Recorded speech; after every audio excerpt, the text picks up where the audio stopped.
말도 안 되는 일이 일어났습니다. 오스트리아에서 얼마 전에 방송된 한국 특집 방송으로 난리가 났다고 하는데요. 과연 어떤 내용인지 오늘의 사연 시작합니다.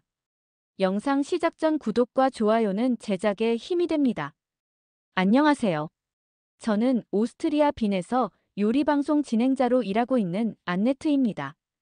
한국이라는 나라는 제게 그저 지도 위의 작은 나라일 뿐이었습니다. 아시아 특집을 준비하면서도 중국이나 일본처럼 유럽에 잘 알려진 나라가 아닌 한국의 음식을 다룬다는 것이 내심 마음에 들지 않았죠. 하지만 그곳에서 저는 제 인생의 전환점을 맞이하게 될 줄은 몰랐어요. 오스트리아 공영방송 요리 프로그램 안네트의 맛있는 세계 여행의 방송 20주년을 맞이하게 되었습니다. 그동안 유럽 전역의 미식 문화를 소개하며 많은 사랑을 받았지만 제작진은 새로운 도전이 필요하다고 판단했나 봐요. 안네트, 이번에는 아시아로 가보는 건 어떨까요? 특별히 한국의 전통 시장을 다뤄보면 좋을 것 같아요. PD의 말을 듣자마자 저는 얼굴을 찌푸렸습니다. 길거리 음식이라고요? 그게 어떻게 방송이 될 수 있죠? 우리 프로그램은 항상 고급 레스토랑과 정통 요리를 다뤄왔어요. 길거리 음식은 품격이 없어 보이지 않을까요? 저는 진심으로 의아했어요.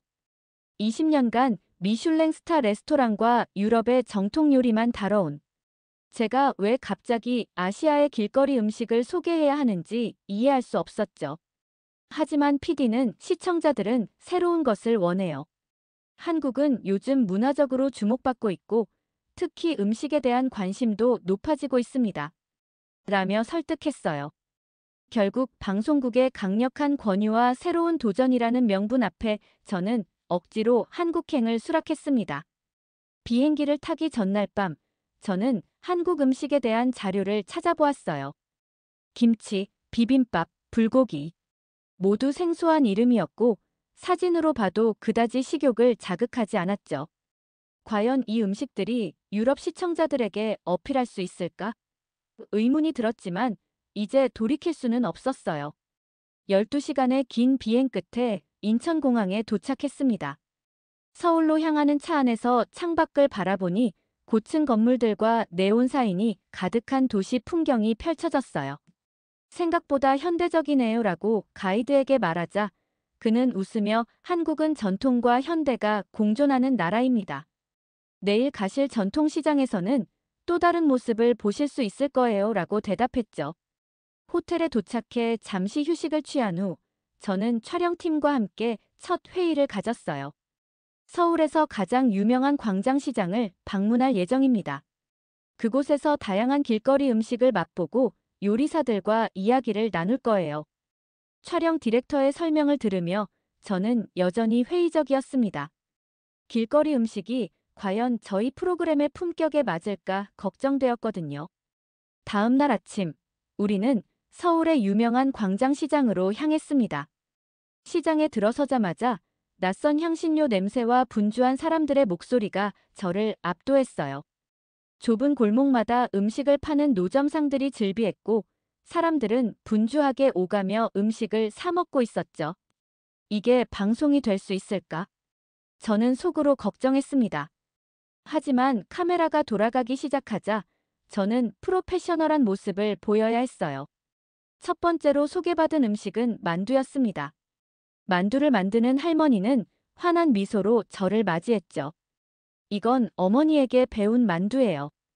50년 넘게 같은 방법으로 만들고 있답니다. 할머니는 자랑스럽게 만두 속을 보여주며 말했어요. 이건 단순한 음식이 아니라 어머니의 손맛이에요. 처음에는 시큰둥하게 만두를 한 입 베어 물었지만 입안에 퍼지는 맛에 저는 놀라고 말았습니다. 고기와 채소가 어우러진 풍미, 쫄깃한 만두피의 식감이 기대 이상이었거든요. 그리고 무엇보다 할머니의 말씀에서 묘한 따뜻함을 느꼈어요. 어머니의 손맛이라는 말이 갑자기 이해되기 시작했습니다. 잠시 후 저는 카메라를 향해 말했어요. 이 만두는 겉보기에는 단순해 보이지만 맛은 정말 놀랍습니다. 특히 할머니의 이야기를 들으니 더욱 특별하게 느껴지네요. 첫 촬영을 마치고 나서 저는 생각보다 괜찮았다고 느꼈어요. 하지만 이것은 시작에 불과했습니다.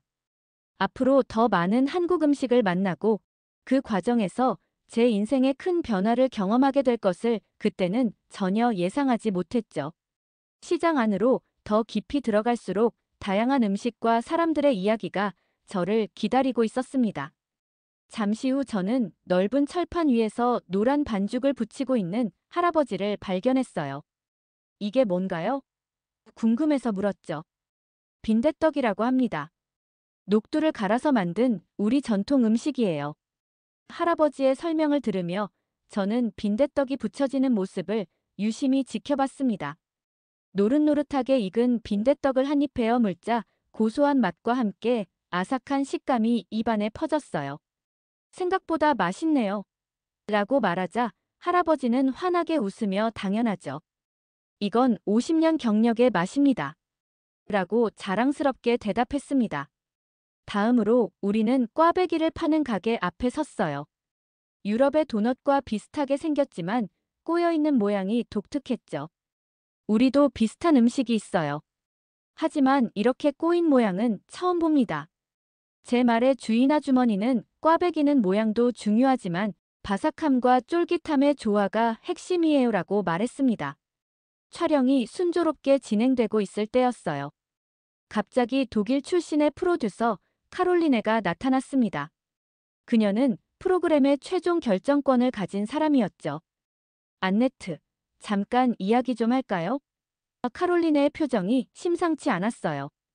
이건 유럽 시청자 수준에 맞지 않아요. 너무 저급해 보여요.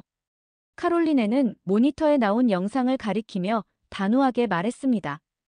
우리는 고급 요리 프로그램이에요. 이런 길거리 음식은 우리 시청자들이 원하는 것이 아니죠. 촬영 내용을 전면 수정해야 할 것 같아요. 카롤리네의 말에 저는 당황했습니다. 사실 저도 처음에는 비슷한 생각이었지만 이미 시장의 분위기와 음식에 조금씩 매력을 느끼고 있었거든요. 하지만 이곳의 음식들은 정말 독특하고 맛있어요. 그리고 각 음식마다 이야기가 있어요. 시청자들이 좋아할 것 같은데. 안네트, 당신은 유럽 최고의 요리 프로그램 진행자예요. 이런 저급한 음식을 소개하는 것은 당신의 이미지에도 좋지 않아요. 내일부터는 서울의 고급 레스토랑을 촬영하도록 일정을 변경할게요. 카롤리네는 더 이상의 반론을 허용하지 않는 어조로 말했습니다. 그날 밤 호텔방에서 저는 많은 생각에 잠겼어요. 과연 한국의 길거리 음식이 유럽 시청자들에게 이해될 수 있을까? 카롤리네의 말처럼 이건 저급한 콘텐츠일까? 하지만 시장에서 만난 사람들의 진심 어린 이야기와 음식에 담긴 정성은 분명 가치 있는 것이었습니다. 다음 날, 저는 카롤리네에게 하루만 더 시장 촬영을 해보면 어떨까요? 라고 제안했어요. 마지못해 동의한 그녀는 오늘이 마지막이에요라며 경고했습니다. 우리는 다시 시장으로 향했어요. 이번에는 더 깊이 들어가 보기로 했습니다. 그곳에서 우리는 한 노부부가 함께 빈대떡을 나눠 먹는 모습을 발견했어요. 그들의 행복한 모습이 너무 자연스러워서 저는 다가가 이야기를 나누고 싶었습니다. 이 빈대떡이 특별한가 봐요? 제가 물었더니 할아버지는 미소 지으며 대답했어요. 이건 젊은 날 우리 부부가 처음 만났던 음식이에요. 60년 전 저는 이 시장에서 우연히 그녀를 만났고 함께 빈대떡을 나눠 먹었죠. 그 후로 매년 결혼 기념일마다 이곳에 와서 빈대떡을 먹습니다. 그 말을 듣는 순간 저는 무언가가 가슴을 울리는 느낌이 들었어요. 음식이 단순한 영양 공급원이 아니라 사람과 사람을 잇는 매개체라는 것을 깨달았습니다. 그들의 이야기는 빈대떡에 특별한 의미를 부여했고 그 음식은 단순한 맛 이상의 가치를 지니게 된 거죠. 정말 아름다운 이야기네요. 저는 진심으로 감동했습니다. 이 장면을 꼭 방송에 넣고 싶어요. 시청자들에게 음식이 단순한 먹거리가 아니라 사람들의 추억과 사랑을 담는 그릇이라는 것을 보여주고 싶습니다. 하지만 그날 저녁 편집 회의에서 카롤리네는 단호했어요. 이건 너무 감성팔이에요. 유럽 시청자들은 이런 걸 원하지 않아요. 우리는 요리 프로그램이지 다큐멘터리가 아니에요. 그녀는 노부부의 장면을 모두 삭제하라고 지시했습니다. 저는 말문이 막혔어요. 처음으로 제가 진행하는 프로그램의 방향성에 의문이 들었습니다. 지금까지 저는 항상 음식의 외형과 맛, 기술적인 부분만 중요하게 생각했어요. 하지만 한국의 시장에서 저는 음식에 담긴 이야기, 그 안에 녹아있는 사람들의 삶과 감정이 얼마나 중요한지를 깨닫기 시작했습니다. 호텔로 돌아오는 길, 저는 결심했어요. 내일은 마지막 촬영지인 북촌 한옥마을에서 제가 정말로 보여주고 싶은 한국 음식의 모습을 담아내기로 했습니다. 카롤리네의 반대에도 불구하고 저는 제 방식대로 진행해 보기로 했어요. 어쩌면 이것이 20년 방송 경력 중 가장 큰 도전이 될지도 모른다는 생각이 들었습니다. 아침 일찍 우리 팀은 북촌 한옥마을로 향했습니다. 전통 가옥들이 모여있는 이곳은 서울의 현대적인 모습과는 또 다른 매력이 있었어요. 오래된 나무와 기와 돌담길이 만들어내는 풍경은 마치 시간 여행을 하는 듯한 느낌을 주었죠. 북촌에 있는 작은 전통 찻집에서 우리는 한국의 전통 다과와 디저트를 소개받기로 했습니다. 평소라면 고급 디저트에만 관심을 보였을 저였지만 이번에는 다른 마음가짐으로 임했어요. 단순히 맛과 모양이 아닌 그 음식에 담긴 이야기를 듣고 싶었거든요. 찻집 주인은 50대 중반으로 보이는 여성분이었습니다. 그녀는 정갈한 한복을 입고 우리를 맞이했어요. 오늘은 계절에 맞는 전통차와 다과를 준비했습니다. 먼저 대추차와 송화다식을 맛보시겠어요? 카메라가 돌아가는 동안 저는 대추차의 달콤한 향기에 먼저 감탄했습니다. 그리고 송화다식이라는 작은 과자를 맛보았죠. 이 다식은 소나무 꽃가루로 만든 전통 과자입니다. 옛날에는 귀한 손님이 오셨을 때만 내놓는 특별한 음식이었어요. 주인의 설명을 들으며 저는 그 섬세한 맛에 감탄했어요. 이런 전통 다과는 어떻게 배우게 되셨나요? 제가 물었더니 주인은 잠시 생각에 잠기더니 대답했습니다. 이건 제 어머니의 유산이에요. 어머니는 전쟁통에 피난을 가면서도 다식 만드는 법만큼은 잊지 않으셨대요. 그 시절엔 재료를 구하기 어려워서 실제로 만들지는 못했지만 마음속으로 계속 기억하셨던 거죠. 전쟁이 끝나고 다시 자리를 잡으면서 어머니는 이 다식을 만들기 시작하셨어요. 그리고 저에게 손맛은 기억보다 오래 간다고 항상 말씀하셨죠. 그 말을 듣는 순간 저는 갑자기 눈시울이 뜨거워지는 걸 느꼈어요. 제 어머니가 떠오른 겁니다. 10살 때 돌아가신 어머니의 모습이 선명하게 떠올랐어요. 그 어린 나이에 저는 어머니의 요리 비법을 배울 기회가 없었죠. 하지만 어머니가 만들어주던 사과 슈트루델의 맛만큼은 지금도 제 입안에 생생하게 남아있었어요. 손맛은 기억보다 오래간다. 저는 그 말을 중얼거리며 뜨거운 눈물을 참았습니다. 카메라 앞이라는 사실도 잊은 채 저는 문득 깨달았어요. 지금까지 20년간 요리 프로그램을 진행하면서도 저는 요리의 본질을 놓치고 있었던 건 아닐까? 요리란 그저 맛있는 음식을 만드는 기술이 아니라 사랑이었다는 것을. 괜찮으세요? 찻집 주인의 걱정스러운 목소리에 저는 정신을 차렸습니다. 네, 괜찮아요. 그냥. 어머니 생각이 나서요. 저는 솔직하게 대답했어요.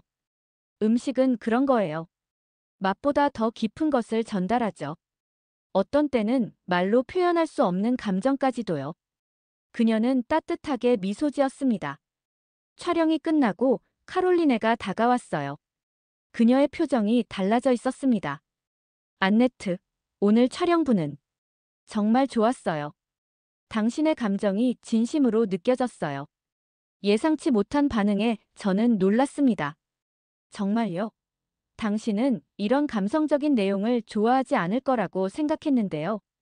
제가 말하자 카롤리네는 잠시 생각하더니 말했어요. 사실 저도 오늘 많은 생각을 했어요. 우리 프로그램이 지금까지 보여준 건 음식의 겉모습이었을 뿐이에요. 하지만 음식은 그 이상의 의미가 있죠. 어쩌면 이번 특집이 우리 프로그램의 새로운 방향을 제시할 수도 있을 것 같아요. 카롤린의 변화는 저에게 큰 용기를 주었습니다. 저는 결심했어요. 이번 한국 특집은 단순한 음식 소개가 아닌 음식을 통해 보여지는 사람들의 이야기, 그리고 그 안에 담긴 사랑과 전통의 가치를 담아내야겠다고요. 호텔로 돌아와 저는 지금까지 촬영한 모든 영상을 다시 검토했습니다. 만두를 만드는 할머니, 빈대떡을 나눠 먹는 노부부, 그리고 어머니의 다식 레시피를 지켜온 찻집 주인. 이 모든 이야기가 하나의 큰 그림을 만들어내고 있었어요. 음식은 단순한 먹거리가 아니라 사람과 사람을 이어주는 매개체이자 세대를 넘어 전해지는 사랑의 표현이었습니다. 다음 날 아침, 저는 편집실로 향했어요. 원래 계획대로라면 오늘은 고급 레스토랑 촬영이 예정되어 있었지만 저는 그 계획을 바꾸기로 했습니다. 편집실에 들어서자 카롤리네와 편집팀이 이미 작업을 시작하고 있었어요. 카롤리네, 이야기가 있어요. 저는 결연한 목소리로 말했습니다. 이번 특집은 다르게 가야 할 것 같아요. 이건 음식이 아닌 사람 이야기예요. 그대로 내보내야 해요. 제 이름을 걸고 방송 편집을 다시 맡겠습니다. 카롤리네는 잠시 침묵했다가 고개를 끄덕였어요. 당신 말이 맞아요, 안네트. 어제 영상을 다시 보면서 저도 같은 생각을 했어요. 이번엔 당신의 방식대로 해봅시다. 그렇게 우리는 함께 한국 특집의 새로운 방향을 설정했습니다. 고급 레스토랑 촬영 계획은 취소되었고 대신 우리는 마지막 날 다시 시장으로 돌아가 더 많은 사람들의 이야기를 담기로 했어요. 비록 본사에서는 콘셉트 변경에 대한 우려의 목소리가 있었지만 프로그램의 진정성을 강조한 저희의 의견을 받아들여 주었습니다. 마지막 촬영일, 우리는 다시 광장시장으로 향했습니다. 이번에는 더 깊은 이야기, 더 진솔한 만남을 담고 싶었어요. 시장 구석구석을 돌아다니며 저는 다양한 사람들과 이야기를 나누었습니다. 이제 제 눈에는 음식 하나하나가 단순한 먹거리가 아닌 그 안에 담긴 사연과 역사로 보였어요. 떡집에서 만난 젊은 셰프는 대학을 졸업하고 프랑스 유학까지 다녀왔지만 할머니의 떡집을 이어받기로 결심했다고 했어요. 프랑스 요리는 멋있지만 우리 떡에는 할머니의 손길이 담겨 있어요. 그 가치를 지키고 싶었습니다. 그의 말에 저는 깊이 공감했어요. 요리는 단순한 기술이 아니라 세대를 잇는 문화적 유산이라는 사실을 새삼 깨달았죠. 유럽에서도 전통 요리를 현대적으로 재해석하는 움직임이 있지만 이처럼 가족의 전통과 역사를 이어가는 모습은 더욱 감동적이었습니다. 시장 한쪽에서는 70대 할머니가 직접 담근 김치를 팔고 계셨어요. 저는 용기 내어 김치를 맛보았습니다. 처음 접하는 매운맛과 발효향에 놀랐지만 이상하게도 거부감이 들지 않았어요. 오히려 그 복합적인 맛에 매료되었죠. 이 김치는 어떻게 만드시나요? 제가 물었더니 할머니는 자랑스럽게 대답하셨어요. 비법은 시간입니다. 좋은 재료를 넣는 것도 중요하지만 발효되는 과정을 기다려주는 인내가 더 중요해요. 마치 사람의 인생처럼 말이죠. 할머니의 철학적인 말씀에 저는 깊은 인상을 받았습니다. 발효 음식을 통해 삶의 지혜를 배우다니 이것이야말로 제가 찾던 진정한 음식 이야기였어요. 카메라는 계속 돌아갔고 저는 더 이상 대본에 얽매이지 않고 자연스럽게 대화를 이어나갔습니다. 점심시간이 되자 시장은 더욱 북적였어요. 우리는 불고기를 파는 가게 앞에 멈춰 섰습니다. 주인 아저씨는 환한 미소로 우리를 맞이했죠. 이 불고기는 우리 가족의 3대째 이어온 비법으로 만듭니다. 비결은 고기를 재우는 시간과 불의 세기예요. 저는 불고기를 맛보며 감탄했습니다. 달콤하면서도 짭조름한 간장 양념과 부드러운 고기의 조화가 완벽했어요. 정말 맛있네요.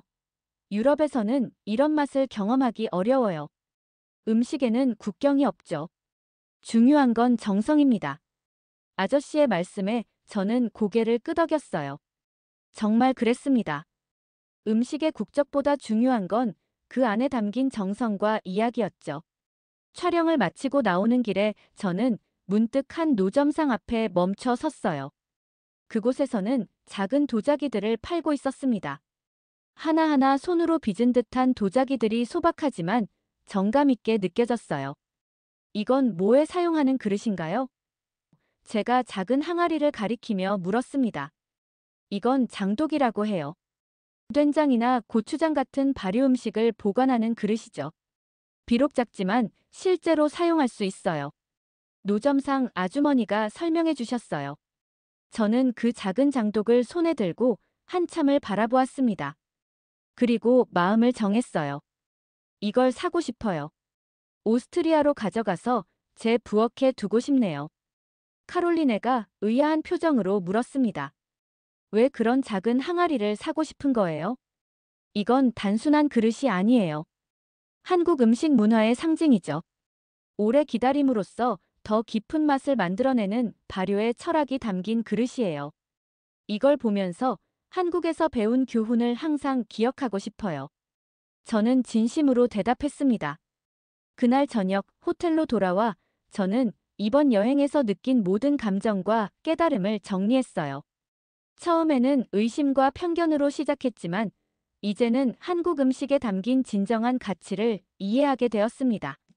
그것은 단순한 맛이나 모양이 아니라 그 안에 담긴 사람들의 이야기와 감정, 그리고 세대를 이어온 전통과 사랑이었어요. 저는 노트북을 열고 방송 마지막에 들어갈 나레이션을 직접 써 내려갔습니다. 한국 음식은 화려하지 않지만 그 안엔 시간이 있고 기억이 있고 사랑이 있습니다. 이 말은 제 가슴 깊은 곳에서 우러나온 진심이었어요. 편집은 밤새 계속되었고 우리는 마지막 순간까지 최선을 다해 한국 음식의 진정한 모습을 담아내려 노력했습니다. 그리고 드디어 한국을 떠나는 날이 왔어요. 공항으로 향하는 차 안에서 저는 창밖을 바라보며 이 도시와 사람들, 그리고 음식의 작별을 고했습니다. 하지만 이것은 진정한 작별이 아니라 새로운 시작이라는 느낌이 들었어요. 오스트리아로 돌아오는 긴 비행 동안 저는 한국에서의 모든 경험을 되새겼습니다. 처음에는 단순한 방송 촬영이라고 생각했지만 돌이켜보니 그것은 제 삶의 전환점이 되었어요. 비행기 창문 너머로 구름을 바라보며 저는 한국의 음식과 사람들, 그리고 그들의 이야기가 얼마나 제 마음을 변화시켰는지 생각했습니다. 빈에 도착한 후 저는 바로 편집실로 향했어요. 방송사 사람들은 모두 의아한 표정이었죠. 안네트, 정말 길거리 음식 특집으로 가기로 한 거예요? 방송국 부장이 걱정스럽게 물었습니다. 그동안 저희 프로그램은 항상 고급 레스토랑과 유명 셰프들만 다뤄왔으니 당연한 반응이었죠. 네, 확실해요. 이번 특집은 달라야 해요. 시청자들에게 진짜 음식 이야기를 들려주고 싶어요. 저는 자신감 있게 대답했습니다. 편집실에서 최종 영상을 검토하면서 저는 한국에서의 순간들을 다시 경험했어요. 만두를 만드는 할머니의 손길, 빈대떡을 나눠 먹는 노부부의 사랑 이야기, 그리고 다식을 통해 어머니의 유산을 지켜온 찻집 주인의 진심. 이 모든 장면들이 하나의 아름다운 이야기로 연결되었습니다. 이대로 가죠. 최종 승인을 하며 저는 가슴이 두근거리는 것을 느꼈어요. 이것은 단순한 방송이 아니라 제 스스로에게 던진 도전이기도 했으니까요. 방송이 나가기 전날 밤, 저는 잠을 이루지 못했습니다. 시청자들의 반응이 궁금하기도 했지만 더 크게는 제가 진정으로 전하고 싶은 메시지가 제대로 전달될지 걱정되었어요. 그동안 맛있는 음식과 고급 레스토랑만 소개해온 제가 갑자기 분주한 시장과 소박한 길거리 음식을 이야기한다면 시청자들은 어떻게 받아들일까요?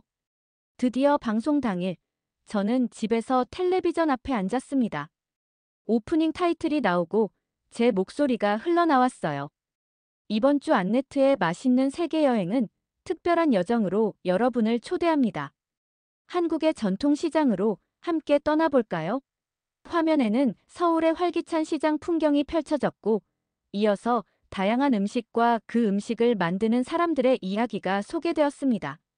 저는 화면 속 제 모습이 얼마나 달라졌는지 새삼 깨달았어요. 평소에 격식 있고 다소 딱딱한 진행 방식이 아닌 진심 어린 공감과 감동이 담긴 표정으로 사람들과 이야기를 나누고 있었거든요. 방송이 끝난 직후 제 휴대폰은 쉴 새 없이 울렸습니다. 동료들, 친구들, 그리고 심지어 오랫동안 연락하지 않았던 지인들까지 모두 방송에 대한 감동을 전해왔어요. 안네트, 이번 특집은 정말 달랐어. 너의 진심이 느껴졌어. 이렇게 감동적인 음식 이야기는 처음이야. 한국이 갑자기 가보고 싶어졌어. 당신의 눈물이 나를 울렸어요. 음식이 단순한 먹거리가 아니라는 메시지가 너무 와닿았습니다. 방송국에서도 놀라운 소식이 들려왔어요. 시청률이 평소보다 훨씬 높았고, 소셜미디어에서는 한국 특집에 대한 이야기로 넘쳐났습니다. 심지어 메일함은 수천 통의 감사 메시지로 가득 찼어요. 가장 기쁜 소식은 다음 날 아침에 왔습니다. 방송국 대표가 직접 전화를 걸어왔어요. 안네트, 축하해요. 이번 특집은 대성공이었습니다. 시청자들의 반응이 정말 놀랍네요.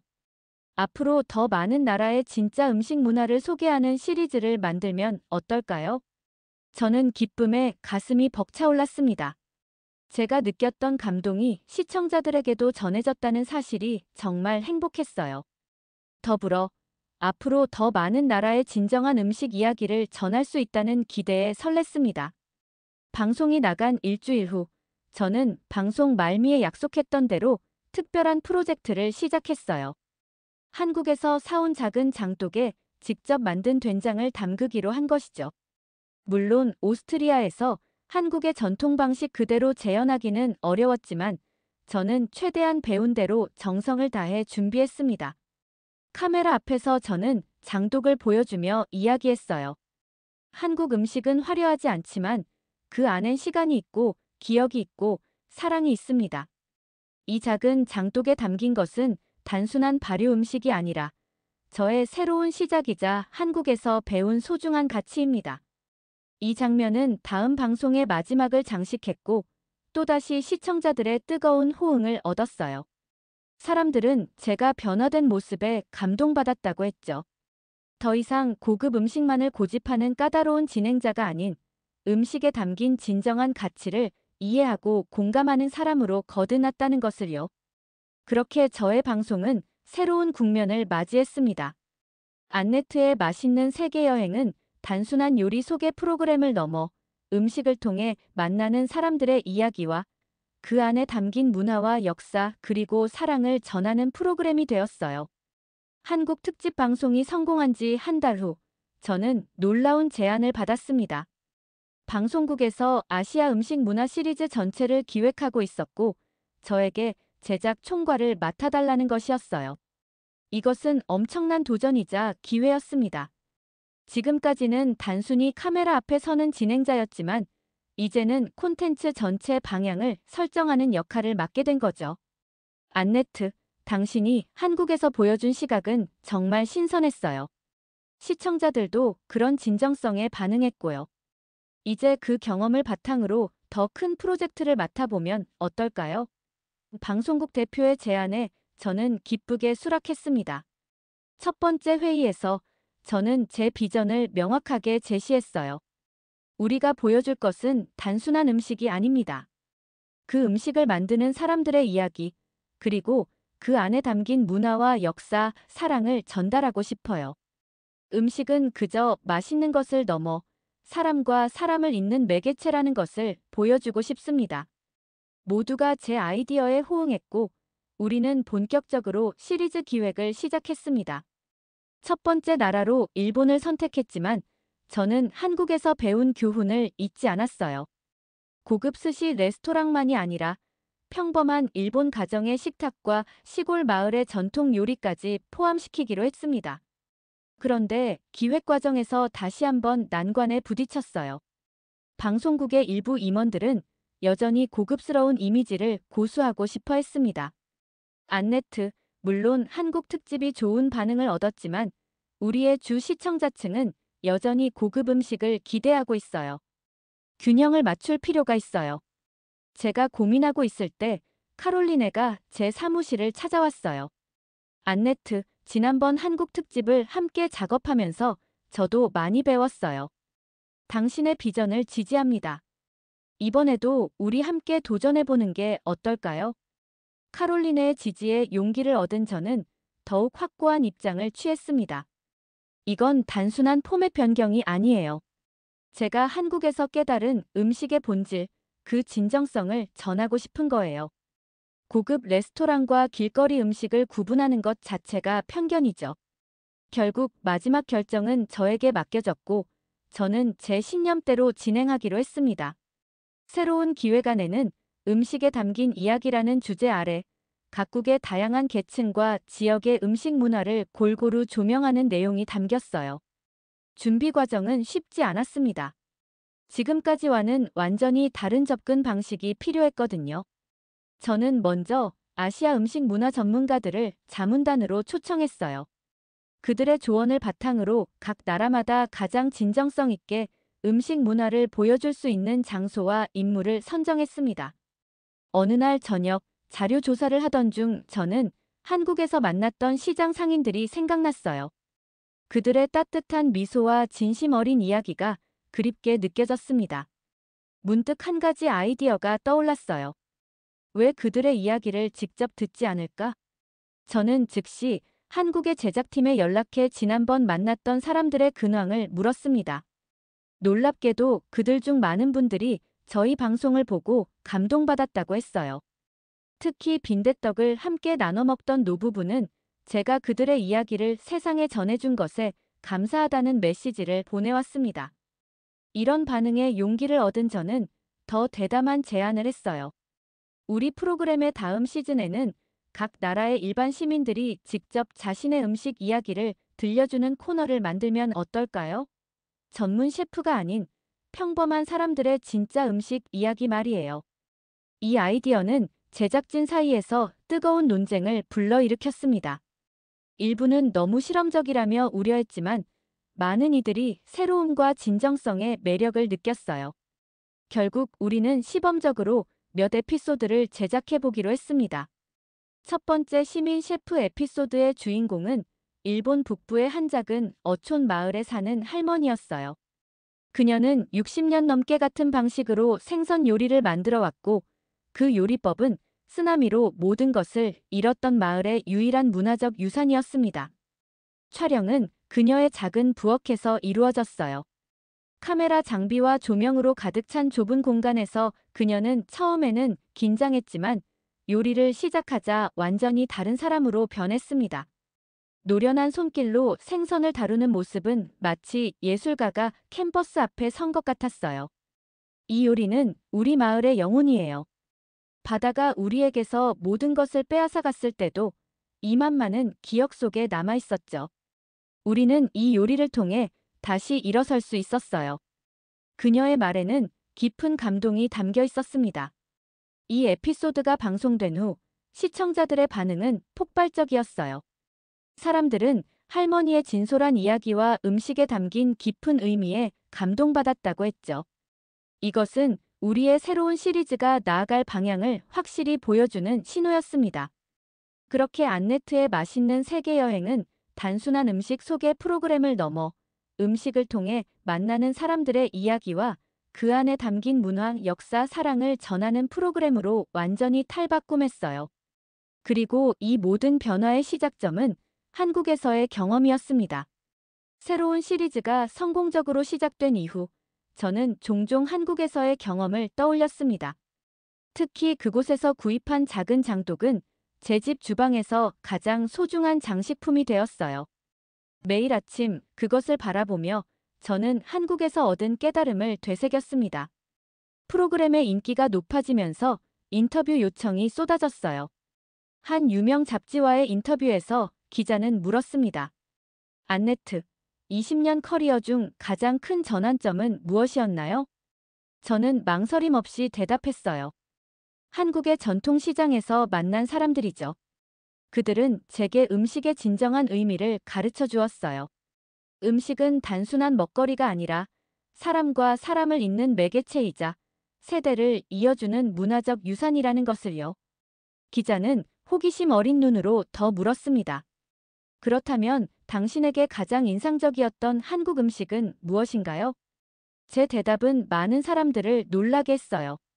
사실 특정 음식이라기보다는 그 음식을 만드는 과정과 그 안에 담긴 이야기가 저에게는 더 중요했어요. 한국의 발효 음식 문화가 특히 인상적이었습니다. 시간을 들여 맛을 익히는 과정. 그것은 현대 사회에서 우리가 잃어버린 인내와 기다림의 미학을 가르쳐 주었거든요. 그 인터뷰 이후 저에게는 예상치 못한 초대장이 도착했습니다. 서울에서 열리는 국제음식문화 심포지엄의 기조 연설자로 초청받은 것이죠. 저는 기쁘게 수락했어요. 한국으로 다시 돌아갈 기회였으니까요. 서울에 도착한 날, 저는 가장 먼저 그때 방문했던 광장시장을 찾았습니다. 놀랍게도 많은 상인들이 저를 알아보고 반갑게 맞아주었어요. 만두 할머니는 여전히 같은 자리에서 만두를 빚고 계셨고, 빈대떡을 함께 나눠 먹던 그 노부부도 만날 수 있었습니다. 안네트 씨, 당신 덕분에 우리 이야기가 유럽 사람들에게 전해졌다고 하더군요. 정말 감사해요. 노부부의 말에 저는 가슴이 뭉클해졌어요. 제가 그들에게 감사해야 하는데 오히려 그분들이 저에게 감사하다니 말이죠. 심포지엄 당일, 저는 떨리는 마음으로 연단에 섰습니다. 청중 앞에서 저는 한국 음식 문화와의 만남이 어떻게 제 인생과 직업에 변화를 가져왔는지, 그리고 그 경험을 통해 발견한 음식의 진정한 의미에 대해 이야기했어요. 저는 20년 동안 유럽 최고의 레스토랑과 유명 셰프들을 소개해왔습니다. 하지만 진정한 음식의 가치는 화려한 플레이팅이나 값비싼 재료에 있지 않다는 것을 한국에서 깨달았어요.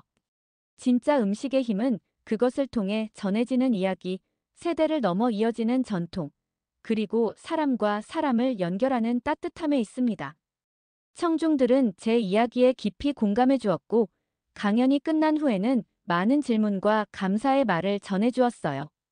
특히 한 젊은 한국 셰프가 다가와 말했습니다. 당신의 프로그램을 보고 용기를 얻었어요. 저도 우리 전통 음식의 가치를 세계에 알리고 싶습니다. 그의 말에 저는 더없이 기뻤어요. 제 경험이 다른 이들에게도 영감이 될 수 있다는 사실이 정말 보람찼습니다. 서울에 머무는 동안 저는 북촌의 그 찻집도 다시 찾았어요. 다식을 만드는 주인은 여전히 그곳에 있었고 저를 보자마자 반갑게 맞아주었습니다. 안네트 씨, 다시 오셨군요. 이번에는 다식 만드는 법을 가르쳐 드릴까요? 저는 기쁘게 그녀의 제안을 받아들였고 그렇게 저는 처음으로 한국 전통 다식을 만들어 보게 되었어요. 꿀과 송화가루를 섞어 반죽하고 아름다운 무늬의 다식판에 넣어 모양을 찍어내는 과정은 생각보다 어려웠지만 그 결과물은 정말 아름다웠습니다. 음식을 만드는 것은 마치 삶을 살아가는 것과 같아요. 인내와 정성이 필요하죠. 주인의 말에 저는 깊이 공감했어요. 그것은 제가 한국에서 배운 가장 중요한 교훈이기도 했습니다. 오스트리아로 돌아오는 비행기 안에서 저는 이번 여행을 통해 얻은 새로운 영감과 아이디어들을 정리했어요. 다음 시즌은 음식과 기억이라는 주제로 음식이 어떻게 우리의 개인적, 집단적 기억을 형성하는지 탐구하기로 했습니다. 그리고 그 첫 번째 에피소드는 제 어머니의 사과 슈트루델 이야기로 시작하고 싶었어요. 빈에 돌아온 후 저는 바로 제작팀과 회의를 가졌습니다. 이번 시즌은 더 개인적인 이야기를 담고 싶어요. 저부터 시작하겠습니다. 제 어머니의 사과 슈트루델 이야기와 함께요. 모두가 놀란 눈으로 저를 바라보았어요. 20년 동안 저는 한 번도 방송에서 제 개인적인 이야기를 한 적이 없었거든요. 하지만 이제는 달랐습니다. 한국에서 배운 대로 진정성 있는 이야기야말로 사람들의 마음을 움직이는 가장 강력한 힘이라는 것을 깨달았으니까요. 그렇게 안네트의 맛있는 세계여행 새 시즌의 첫 에피소드는 제 유년 시절과 어머니의 사과 슈트루델로 시작되었습니다.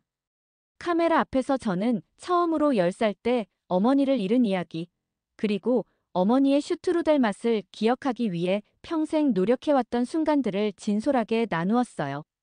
그리고 방송 중간에 저는 한국에서 배운 방식으로 직접 슈트루델을 만들었습니다. 어머니의 레시피는 없지만 제 기억 속에 남아있는 맛을 찾아가는 여정이에요. 마치 한국의 손맛처럼 어머니의 손길을 되살리려는 노력이죠. 이 에피소드는 시청자들에게 큰 감동을 주었고, 많은 이들이 자신의 어린 시절 음식 기억을 공유해 주었습니다. 저는 음식이 가진 또 다른 힘, 바로 기억과 감정을 불러일으키는 힘을 다시 한번 확인할 수 있었어요. 한국과의 인연은 그렇게 계속 이어졌습니다. 음식과 기억 시리즈가 성공적으로 마무리된 후, 저는 새로운 도전을 결심했어요. 바로 한국 음식을 오스트리아에 제대로 소개하는 것이었습니다. 빈의 번화가에 작은 공간을 마련했어요. 식당이 아닌 음식 문화 체험 공간이라는 새로운 개념이었죠. 이곳에서는 매주 다른 나라의 음식 문화를 소개하고 요리 클래스와 문화 교류 프로그램을 진행하기로 했습니다. 그리고 첫 번째 프로그램은 당연히 한국 특집이었어요. 한국의 발효 음식 시간의 맛이라는 주제로 첫 행사를 준비했습니다. 한국에서 배운 김치 담그는 법을 직접 가르치고 된장과 고추장의 깊은 맛을 소개하는 프로그램이었죠. 행사를 위해 한국의 전통장인을 초청하기도 했어요. 개장 첫날, 예상보다 훨씬 많은 사람들이 찾아왔습니다. 저는 놀라움을 감추지 못했어요. 이렇게 많은 분들이 한국 음식에 관심이 있으실 줄 몰랐어요. 당신의 방송을 통해 한국 음식에 관심을 갖게 되었어요. 직접 체험해보고 싶었죠. 한 방문객의 말에 저는 깊은 보람을 느꼈습니다. 제가 전하고자 했던 메시지가 사람들에게 진정으로 전해졌다는 증거였으니까요. 그날 저녁, 김치 담그기 클래스는 대성공이었어요. 참가자들은 배추를 절이고 양념을 버무리는 과정에 열정적으로 참여했습니다. 특히 젊은 요리사들이 많이 참여한 것이 인상적이었어요. 안네트 씨, 한국 음식의 발효 기술은 정말 과학적이면서도 예술적이에요. 이런 깊은 맛을 내는 방법을 배울 수 있어 정말 기쁩니다. 한 젊은 셰프의 말에 저도 미소 지었어요. 제가 한국에서 느꼈던 것과 같은 감동을 그들도 경험하고 있다는 것이 느껴졌거든요. 체험 공간은 곧 빈의 문화 명소가 되었고, 다른 도시에서도 비슷한 공간을 열어달라는 요청이 들어왔습니다. 저는 이 기회를 통해 더 많은 사람들에게 진정한 음식 문화의 가치를 전하고 싶었어요. 그러던 어느 날, 한 방송국으로부터 새로운 제안을 받았습니다. 한국과 오스트리아의 음식 문화 교류 프로그램을 진행해달라는 것이었어요. 두 나라의 요리사들이 서로의 문화를 배우고 함께 새로운 요리를 창조하는 내용이었죠. 이건 단순한 요리 대결이 아니에요. 서로의 문화를 이해하고 존중하며 함께 창조하는 과정을 보여주고 싶습니다. 저는 프로그램의 방향성을 명확히 했어요. 더 이상 음식을 평가하고 순위를 매기는 경쟁적인 프로그램이 아닌 문화적 교류와 상호 이해를 중심에 둔 프로그램을 만들고 싶었거든요. 프로그램은 두 개의 부엌, 하나의 테이블이라는 제목으로 제작되었고, 첫 촬영은 서울과 빈에서 동시에 진행되었습니다. 서울에서는 오스트리아 셰프들이 한국 전통 요리를 배우고, 빈에서는 한국 셰프들이 오스트리아 음식을 배우는 모습을 담았어요. 가장 감동적인 장면은 서울의 한 시장에서 촬영되었습니다. 오스트리아 셰프 중 한 명인 마르쿠스가 만두 만드는 법을 배우던 중이었어요. 처음에는 어색하게 반죽을 다루던 그가 점점 익숙해지면서 문득 눈물을 흘리기 시작했죠. 왜 그러세요? 만두 할머니가 물었고, 마르쿠스는 떨리는 목소리로 대답했습니다. 제 할머니가 생각났어요. 어릴 때 할머니와 함께 만들었던 슈페츠레 오스트리아 전통면 요리가 떠올랐거든요. 손으로 반죽을 다루는 느낌이 너무 비슷해서. 그 순간 저는 또 한 번 음식의 놀라운 힘을 목격했어요. 언어와 문화의 장벽을 넘어 음식은 우리 모두의 마음속 깊은 곳에 있는 기억과 감정을 건드릴 수 있었습니다. 프로그램의 마지막 에피소드에서는 양국 셰프들이 함께 모여 하나의 특별한 만찬을 준비했어요. 한국의 발효 기술과 오스트리아의 베이킹 전통이 만나 새로운 요리가 탄생했고, 그 과정에서 셰프들은 서로의 문화에 대한 깊은 이해와 존중을 보여주었습니다. 방송이 나간 후 양국에서 큰 호응을 얻었고, 다른 나라들도 이 프로젝트에 참여하고 싶다는 의사를 밝혀왔어요. 음식을 통한 문화 교류의 가능성이 무한하다는 것을 확인한 순간이었습니다. 시간이 흘러 저는 이제 방송 커리어 30주년을 맞이하게 되었어요. 많은 매체에서 특별 인터뷰를 요청했고, 한 유명 다큐멘터리 감독은 제 인생과 음식 여정을 담은 작품을 만들고 싶다고 제안했습니다. 다큐멘터리의 클라이맥스는 다시 한국이었어요. 저는 첫 방문으로부터 10년이 지난 서울의 시장을 다시 찾았습니다. 놀랍게도 많은 것이 변했지만 음식에 담긴 정성과 이야기는 여전했어요. 특히 감동적인 순간은 빈대떡을 나눠 먹던 그 노부부를 다시 만났을 때였습니다. 이제 더 연로해진 그들은 여전히 매년 결혼기념일에 시장을 찾는다고 했어요. 우리의 사랑 이야기가 유럽 사람들에게도 전해졌다니 정말 놀랍네요. 음식은 정말 세계 공통의 언어인 것 같아요. 다큐멘터리의 마지막 장면은 제가 한국에서 사온 작은 장독에 직접 담근 김치를 꺼내며 이야기하는 모습이었습니다. 처음엔 의심했지만 지금은 확신합니다. 이 작은 발효 음식이 제 마음을 녹였습니다. 그리고 그것은 제 인생을 바꾸었어요. 카메라가 멈추고 저는 잠시 생각에 잠겼습니다. 20년 전 처음 한국행을 앞두고 가졌던 편견과 불안감이 얼마나 무의미했는지요. 그 여정이 제게 가져다준 깨달음과 변화는 제 인생 최고의 선물이 되었으니까요. 오늘도 저는 빈의 작은 한식당을 찾아 김치를 담그며 웃습니다. 이제 저에게 음식은 단순한 직업이나 취미가 아닙니다. 그것은 세계를 연결하고 문화를 이해하고 사람들의 마음을 열어주는 강력한 매개체이자 제 삶의 가장 소중한 부분이 되었어요. 그리고 이 모든 여정의 시작점은 한국의 작은 시장이었습니다. 거기서 저는 단순한 길거리 음식이 아닌 사람들의 이야기와 사랑, 그리고 진정한 음식의 가치를 발견했으니까요. 한국 음식은 화려하지 않지만 그 안엔 시간이 있고 기억이 있고 사랑이 있습니다. 이 말은 이제 제 인생의 모토가 되었습니다. 그리고 저는 앞으로도 계속해서 이 메시지를 세계에 전하고 싶어요. 음식을 통해 우리는 서로를 이해하고 존중하고 사랑할 수 있으니까요. 저의 이야기에 귀 기울여 주셔서 감사합니다. 음식은 단순한 영양 공급원이 아닌 우리 모두를 연결하는 강력한 문화적 매개체라는 것을 기억해 주세요. 그리고 가끔은 가장 소박한 음식에서 가장 깊은 의미를 발견할 수 있다는 것도요.